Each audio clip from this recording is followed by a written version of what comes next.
गौरी अब पूरी तरह काबू से बाहर हो रही थी। हर रात 2 बजे ढोलक की गूंज से पूरा गांव कांप उठता। लोगों के खेत सूखने लगे, गांव के तालाब का पानी काला पड़ गया और बच्चे बीमार पड़ने लगे। गांव के लोग डर के मारे भागने लगे, लेकिन तभी एक अजनबी गांव में आते देखे। उसका नाम था कालू बाबा। कहते थे कि कालू बाबा के पास एक पुरानी मंत्रों से भरी तांत्रिक घंटी है। उससे वो कई बार भूत प्रेत भगा चुका था।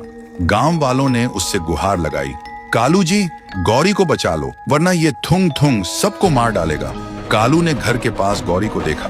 वो लाल आंखों से ढोलक बजा रही थी और हर ताल के साथ जमीन हिल रही थी। देखते ही कालू समझ गया और वही मंत्रों से भरी घंटी बजाने लगा। गौरी चीख उठी और ढोलक अपने आप थम गई। लेकिन तभी उसके गले से 2 आवाजें निकली। एक गौरी की मासूम आवाज, मुझे बचा लो, और दूसरी थुंग थुंग की गहरी आवाज, कोई मुझे रोक नहीं सकता। कालू ने फिर से घंटी बजाना शुरू किया और मंत्र पढ़ने लगा। ढोलक और घंटी की आवाज आपस में टकराने लगी। पूरा आसमान काला हो गया। गौरी जमीन पर गिर पड़ी और उसके शरीर से धुआं निकलने लगा। उस धुएं में थुंग थुंग का भयानक चेहरा दिखने लगा। कालू ने आखिरी मंत्र पढ़ा, तभी तेज रोशनी फैली और सब कुछ खामोश हो गया। फिर कालू ने गांव वालों को इकट्ठा करके कहा, श्राप अभी खत्म नहीं हुआ है। थुंग थुंग सिर्फ दबा है, मिटा नहीं। एक दिन ये फिर लौटेगा और तब कोई नहीं रोक पाएगा। फिर कालू गांव से चला गया।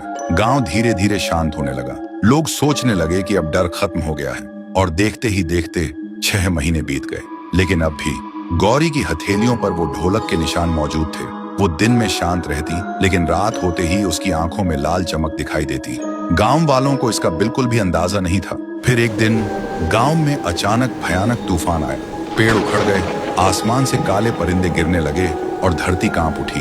और उसी रात ठीक 2 बजे जब सब कुछ शांत हुआ, तब अचानक ढोलक की गूंज फिर से सुनाई दी। लेकिन इस बार आवाज पहले से कई गुना ज्यादा भारी थी, जैसे सैकड़ों ढोल एक साथ बज रहे हों। लोगों ने देखा, गौरी अब इंसान नहीं रही। उसका शरीर अब पूरी तरह थुंग थुंग में बदल चुका था और उसके चारों तरफ सैकड़ों आत्माएं घूम रही थी। वो सब आत्माएं जो कभी थुंग थुंग की ढोलक में कैद थी। सबसे अजीब बात यह थी, उसके पास अब ढोलक नहीं था, लेकिन फिर भी ढोलक बज रहा था। गांव का हर घर ढोलक की आवाज से कांप रहा था। बच्चे चीखने लगे, बुजुर्ग बेहोश होकर गिर पड़े। फिर सुबह होते ही गांव के लोग इकट्ठा होकर कहने लगे, इस बार सिर्फ गांव नहीं, पूरा इलाका खतरे में है। और तभी कालू बाबा गांव में फिर से आते दिखे।